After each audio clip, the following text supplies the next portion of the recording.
wait a minute.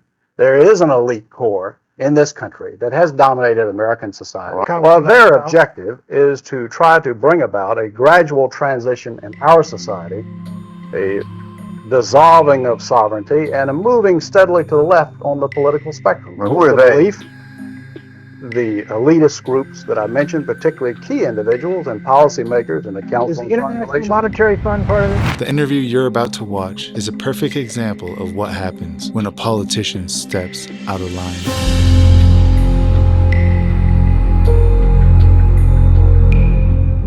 Larry McDonald was a U.S. politician who served as a Democratic member of the U.S. House of Representatives from 1975 to 1983. He represented Georgia's 7th Congressional District. Despite being a Democrat, McDonald was a conservative and a staunch opponent of communism. On September 1st, 1983, Larry McDonald was aboard Korean Airlines Flight 007. The plane, a civilian Boeing 747, was en route from New York City to Seoul, South Korea, with 269 passengers and crew on board. All passengers and crew, including Larry McDonald himself, perished in the crash. The circumstances surrounding the downing of Korean Airlines Flight 007 are controversial at best. Others call it a false flag attack. But one thing's for sure. This was the last interview he ever gave. Mr. McDonald, I'm not a conspirator. I think even Buchanan would vouch for that. Well, you are Robert Foreign Wells. Relations. Robert Wells. No, I don't think so. Yeah, I'm a member of the Council on Foreign Relations. Is that a conspiracy? Well, you've certainly. Let me just tell you what Newsweek says that the John Birch Society considers communism only one arm of a master conspiracy in which socialist American insiders are plotting to establish world government.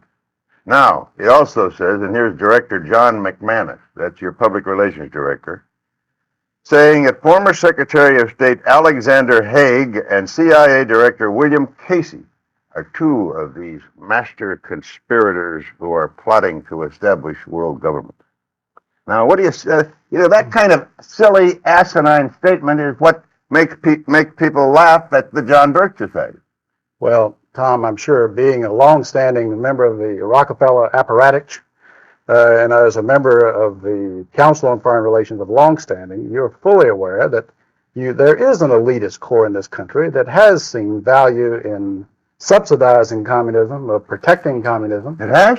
Sure. You're accusing me of subsidizing communism? No, I'm saying because I happen to belong to there is an elite core. Study group? Wait a minute. There is an elite core in this country that has dominated American society. Well, I'm not one of them. Trilateral Commission. The Trilateral Commission, Council on Foreign Relations. State Department, I suppose. Well, let's face it, they've dominated the State Department for 40 years, and pretty much openly. All right, so. but what are they trying to do? Well, their objective is to try to bring about a gradual transition in our society, a dissolving of sovereignty, and a moving steadily to the left on the political spectrum. Well, who are they? The elitist groups that I mentioned, particularly key individuals and policymakers in the Council Is the on Foreign International Relations. Monetary Fund part of it? Well, I would say the International Monetary Fund has certainly been set up for the purpose of facilitating that transfer of sovereignty and transfer of wealth on the road. Right, we elected Mr. Conservative. Let me just finish the point, because otherwise we're going to have a lot of unanswered questions. That you are looking at a group that has worked to bring about a dissolution of national sovereignty on the road to world government. And certainly you're familiar with the local professor Carroll Quigley, who has been part of your club, in which he admitted all this. And he said in his book, Tragedy and Hope, the only thing I disagree is that we've worked to keep it a secret. And you see Arthur Schlesinger Jr. writing way back in 1947, says, yes, this is the hidden policy of America. But we can't tell the American public because they're too unsophisticated to see the value. What is the instrumentality of world government? What is the instrumentality? What you say about Arthur? That's the silliest statement I ever heard. He never made anything like that. Well, let me suggest that you read the May-June issue of the Partisan Review of 1947, Tom, and you can read it for yourself. It's called... There was a conspiracy. A conspiracy to promote communism? He didn't use the word conspiracy. He said the objective was to bring about... Let me finish. I'll tell you. He said that the objective, the secret policy, which we can't tell the American public because they're not sophisticated enough to see the value, is that through a steady result of erosion of New Deals, we bring the American society steadily to the left, and through a sound concept of benign containment, we merge into the vital center of the socialist left. Those are his words, not mine. All I right, think what- John let me Kennedy ask- was a member of that No, conspiracy. let me ask you this. The World Federalist Movement in the post-war era contained a lot of people who eventually broke with it, and a lot of people thought the UN in the post-war era looked toward world government. Sure. Indeed, they did, up until 48, 49. But a lot of them said, look, we were utopian. That's over and done with. We can't move. And a lot of them came in Kennedy's government. Schlesinger was in there when they were fighting in Vietnam, launched the effort in Vietnam. Schlesinger was behind the Bay of Pigs. In other words, look, isn't there some move that occurred in the post-war era that now has been dissipated because nobody believes in the utopian ideal of world government anymore? Well, I think there are those that realize that moving straight from a prototype of the United Nations into world government perhaps is tactically impossible. But phasing out increasingly national sovereignty into regional government and phasing out sovereignties into international treaties in multiple areas The whole could be area- around. The whole movement toward, quote, interdependence. Yeah. NATO is part of the conspiracy. Well, there are certainly elements in NATO. There are people in NATO who are very strongly dedicated to the defense of the West. But at the same time, you find in NATO a steady dissolution. You find a growing weakness. There's a NATO policy dominated by State Department policies that has not worked. Well, it's a regional grouping, and I think therefore it may be suspect by the John Birch Society. We're talking with Congressman Larry McDonnell, who has recently been elevated, I guess, to chairmanship of the John Birch Society, succeeding Robert Welch. We'll be back in a minute. Congressman Larry McDonnell, a Democrat from Georgia. Mr. McDonnell, your predecessor believed that the PTA was too left-wing and that the John Birch Society at one time tried to infiltrate it, or so he said. He used the word infiltrate. Is that part of your program now? Well, I think when the PTA comes out in this program for the test ban treaty, and when the PTA comes out for gun control, it comes out for obviously national legislative programs that have been linked with liberaldom, having nothing to do with education of our children. I think many people are wondering what in the world is the PTA doing, and that includes members of the John Birch Society. Well, I wonder about you. Public. I wonder about you. I looked you up. You're the biggest joiner that I've ever seen in the world. You belong, as I counted them, to 67 organizations, among which are the National Rifle Association, the American Pistol and Revolver Association, the Committee for the Right to Keep and Bear Arms, the Second Amendment Foundation, and the Citizens Committee for the Right to Keep and Bear Arms. Well, Tom, I think there's a real drive in this country to try to destroy the realization of our citizens that they have a fundamental constitutional right to keep and bear arms as the Constitution allows. And unfortunately, there are those in our society, including elements of the PTA nationally, not always locally by any stretch, but nationally, who would believe that the federal government should restrict the right of citizens to keep and bear arms. Let me Which ask you issue- about which this issue is most conspiracy important? again. Well, you can take the issue of one of the major problems of this country is inflation Right. and the problems of the destruction of the dollar. And the fact of the matter is, in spite of promises to the contrary, Reagan has not moved to correct the deficiencies. We're now back to Keynesian Do you think economics, that's- despite comments to the contrary. Do you think that's a result of the conspiracy you mentioned? Is there somebody working on them to get the inflation so that this country will be weaker? Well, as a man who campaigned against elitism, as a man who in his campaign rhetoric said that he would not be having the Council on Foreign Relations trilateral types dominating his cabinet, he's got about 250 members of such in his administration. Well, let me ask you about Bill Casey. Now, I've known Bill. 250 members. I've known- Well, of the trilateral commission. I've known Bill CFR Casey in the since- administration. I've known Bill Casey, the director of CIA, since World War II. As a matter of fact, in World War II, he was my boss.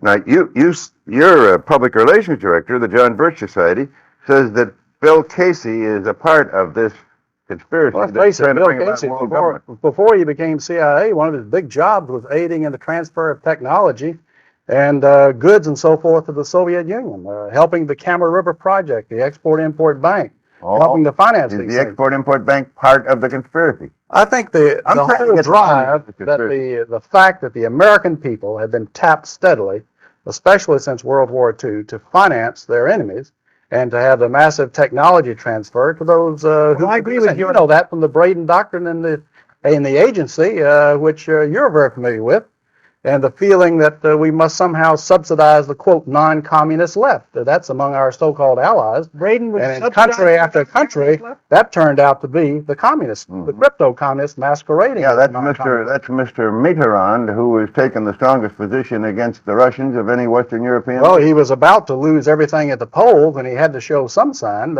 It's very difficult to say exactly how far that will be. Congressman McDonnell, he's been Yeah. using the term conspiracy. No, I didn't use it. For heaven's sake, Pat. The John Birch Society used it. I go through the tapes. Well, it is. Don't blame it on me. He used it. You've used it 45 times. That's right. They say this is a conspiracy. I want to know what the conspiracy is. I'm trying to find out who's in it and what agencies of government in it, because I want to fight it along with you. You look And like Great, Tom. Let me tell you, Tom. As a matter of Pat, a member of the conspiracy. He's a member of the press. Let me ask you, Mr. Braden's used for the 47th time the term conspiracy. Now, let me ask you seriously. When you use people like Casey, who is on the Council on Foreign Relations, David Rockefeller's Trilateral Commission, what do you mean, or do you mean, is that your term, the term conspiracy? Well, there are many different levels of the problem. Yes, the term has been used, the term of conspiracy. When you have a group of people, I mean, they're Working actively collaborating, and at the other end of that point of collaboration are communists, and on this end of the point of collaboration is Bill Casey and trilateralists and CFR. Al Haig. you have people who are part of the elitist structure of this country that have dominated this country openly for 40 years. I know, but they're not. Is that a conspiracy? Now, wait a minute. If people quietly working together for evil objectives, two or more, that by definition is a conspiracy. You have, by their own admission, you look at The Tragedy and Hope by Professor Carroll Quigley, who's a member of this elitist group. He says, sure, we've been working this. Sure, we've been collaborating with communism. Yes, we're working for a global accommodation. Yes, we're working for world government. The only thing I object to is that we have kept it a secret. And I think we've gone so far along, we should come out and say, I'll bet you "Oh, I $1.50 that Bill Casey doesn't know who Professor Quigley is. I don't. He's at Georgetown a number of years ago. He wrote He his died a couple of years ago, and he wrote The Tragedy and Hope. He's a very noted member of your club, Tom. Tom, you've I got to don't broaden know. your reading. That's right. What I ought to do is read more about conspiracies, and that's why I'm interested in what Well, I'll Mr. tell you McConnell what said you ought to do is go back and look at your founder, Edward Mandell House, because he wrote the book Philip Drew, Administrator, and in there, Colonel House said that what he envisioned for the world was a world government along socialist lines as envisioned by Karl Marx. Now, that's your leader, Tom, so you got to go back to the beginning. Well, his leader was Woodrow Wilson. Do you think he was a communist? No, I think Woodrow Wilson was his follower. I think Edward Mandell House dominated Wilson, not the other way around. Mm-hmm. And so Edward Mandell House, that was we ought to make that clear. He was Colonel House. President Wilson's principal. Alter ego. That's correct. Yeah. So he is the real villain from which all these conspiracies. No. He is a major figure, but there has been, unfortunately, in the West, an element. There are good members in the Council on Foreign Relations, dedicated, patriotic people. You've had Sproul Braden, who was a member of the Council of the Birch Society, Bill Buckley's and Council on Foreign Relations. You've got some dedicated people, but the driving forces have very clearly been willing to collaborate, subsidize, work for technology transfer for what they feel is some type of an accommodation and merger. And I submit this would be a disaster for the American Republic. Are there any in Yes. Congress? Sure. I disagree with Congressman McDonnell as the idea of conspiracy with you and your friends. I think it's more of a herding instinct. The direction you've been moving in, inertia, carries you further and further. But I do think this. That slogan, get the U.S. out of the UN and the UN out of the U.S., looks better and better every day, doesn't it? Maybe they were ahead of their time on that one. No, Pat, I think we got to have communications with the world, and the UN makes me mad too, but I don't think it's a part of the great conspiracy which extends from Bill Casey and Al Haig all the way to communism. Well, I think that Larry McDonnell's a patriot. I think he's wrong about the conspiracy, but he's probably less wrong about what he says about this country than the guy I'm talking to. So what do you think about this? Do you think it's just a coincidence that he was killed when his plane was exploded by a missile attack shortly after this interview?